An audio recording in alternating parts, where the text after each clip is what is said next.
This video is sponsored by Card Kingdom. Use the links in the description to visit their store. Hi everyone, I'm Nitsa Hone, and it's Saturday. That means it's time for Nitsa Notes, my weekly vlog series about limited magic. Today, we're looking at some early takeaways from my first 10 or so drafts of Foundations.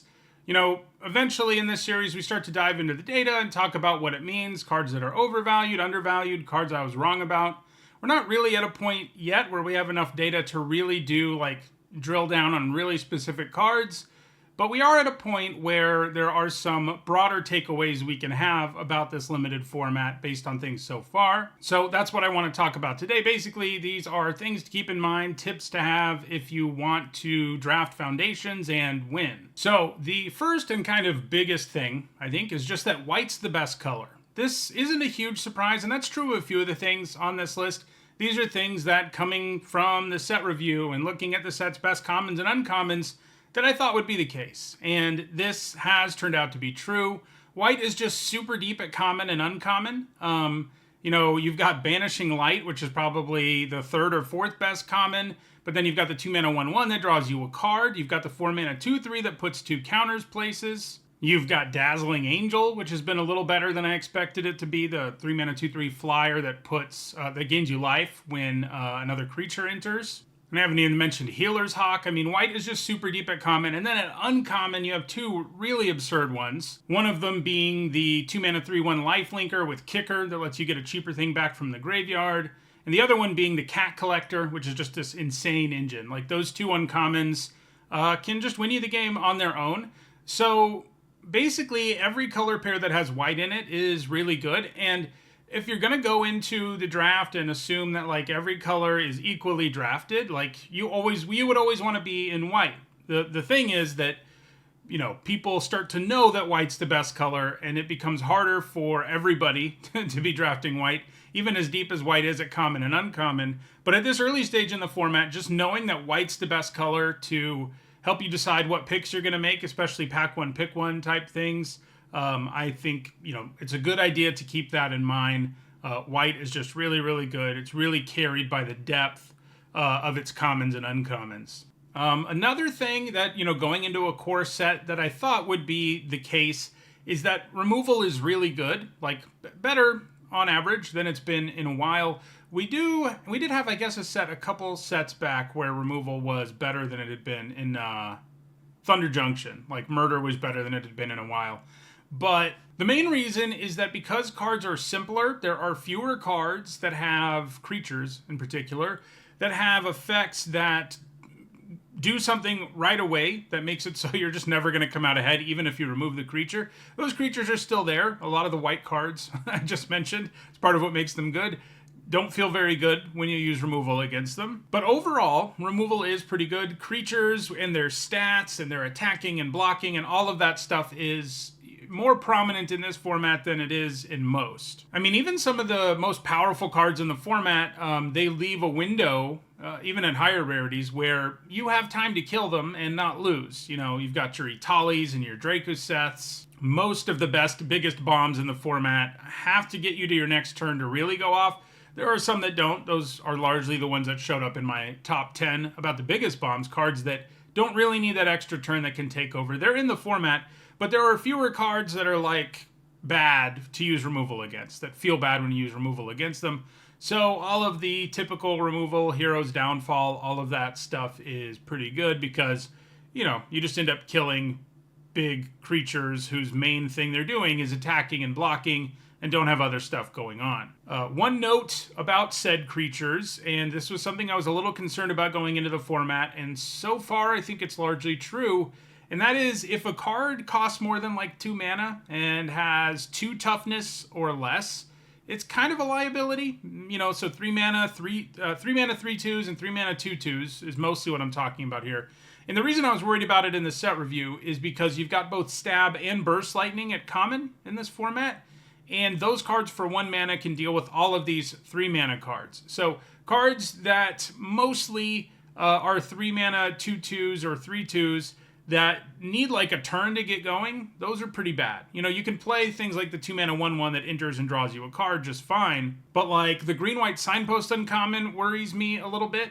It's the 3-mana 2/2, puts a +1/+1 counter on things that enter. Like, those kinds of cards are just, they're just, you lose a lot of games if all your opponent does is have a common in their hand, because that kind of tempo, the amount of mana equity your opponent get, I mean, it's not mana equity, the amount of mana advantage they get when they do that is massive, because they can kill your thing and then play their own 3-drop that is much more significant on their turn. So yeah, be wary of things that are X2s and that cost more than 2. Even the 2-mana 2/2s that don't do anything else can kind of be bad, but they don't feel quite as miserable. You're not going to lose the game because of that kind of play. It's not going to swing the game, but the 3-mana 2/2s in the format will. So yeah, I mean, there's a bunch of creatures that are dangerous to play because they hurt you a lot. I mean, they're if your opponent kills them for 1 mana. One thing that I didn't think to be as pronounced or as good as it is overall is that, like, doing elf stuff in green is pretty legit, and by that I mean mostly Dwynen's Elite. There are some uncommons, but you know, you've seen I've posted at least 2 by the time this video goes up, draft videos where I went pretty deep into elves, and I didn't really spend big picks to do it, but like, you know, getting 3 Dwynen's Elites and 2 Llanowar Elves and Dwynen himself, the 4-mana 3/4 reach, like, that just happens in a lot of drafts. The good news is there's a bunch of playable elves in the format that you're going to play anyway, so you don't have to build around that hard with Dwynen's Elite. Again, Llanowar Elves, of course, also the 4-mana 4/3 uncommon that returns a permanent from your graveyard to your hand. The 3-mana 3/3 Trampler that gets +1/+0 when a creature enters. Like, all of these things are just in a lot of your green decks.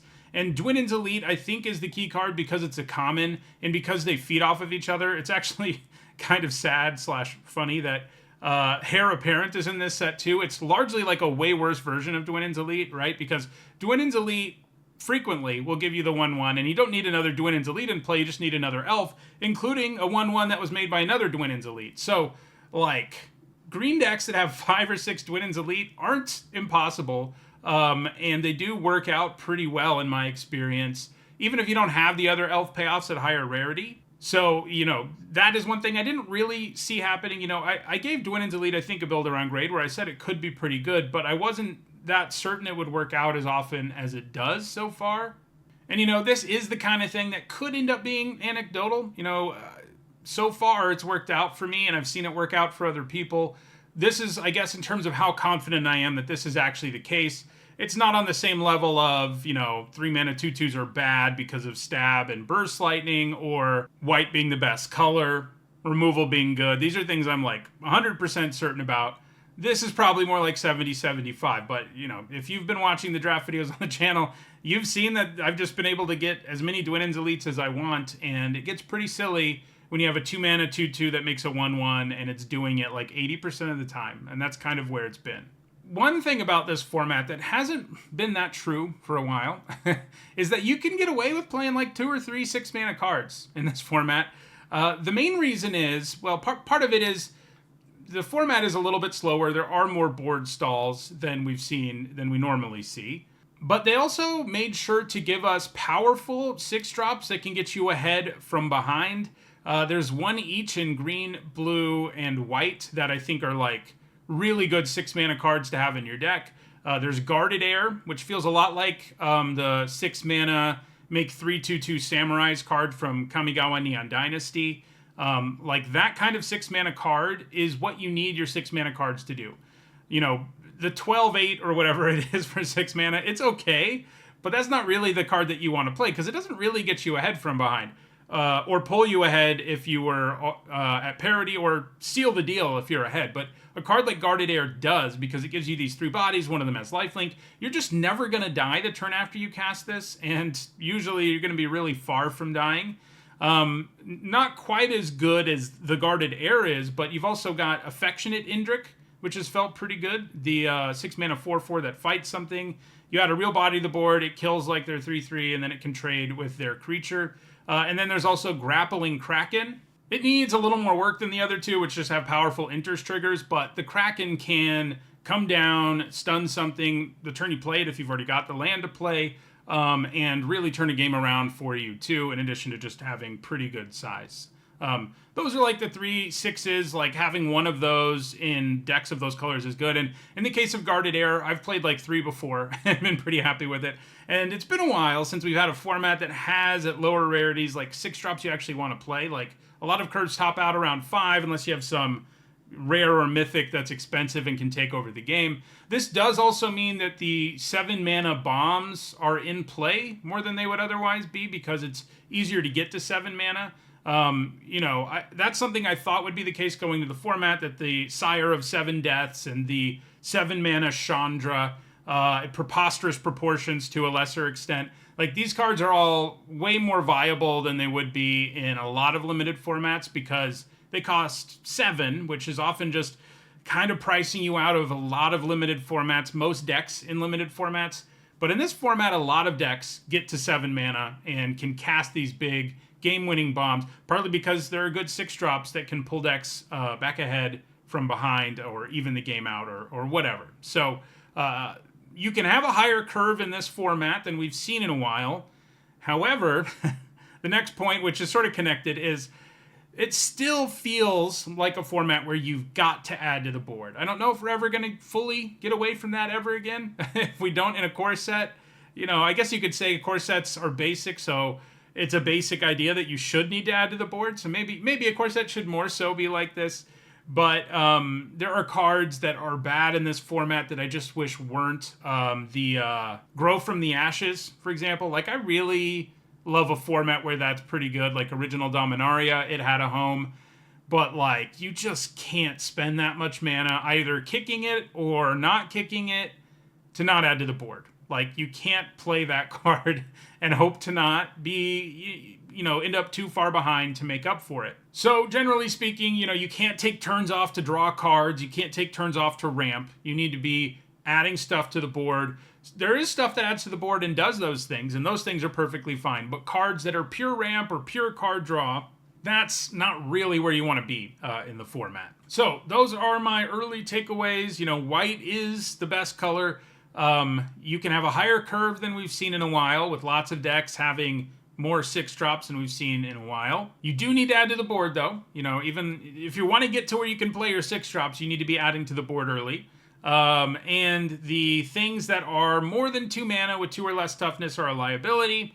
And this one I'm the least confident about, but it's worked out for me so far anecdotally, and that is that the elf thing is legit, especially with Dwinnen's Elite as sort of the build around. And yeah, they just get better in multiples too. So as soon as you have one, you should start taking the next one pretty highly because your deck probably has other elves in it. So those are my early takeaways. Next week, we'll have enough data where I can start to pull back and look at what I had to say in my set review and where I was right, where I was wrong, things like that. If you enjoyed this video, please like it and share it. If you want to see me talk more about this format next week, see some draft videos and stuff in this format too, don't forget to subscribe. Thanks for watching.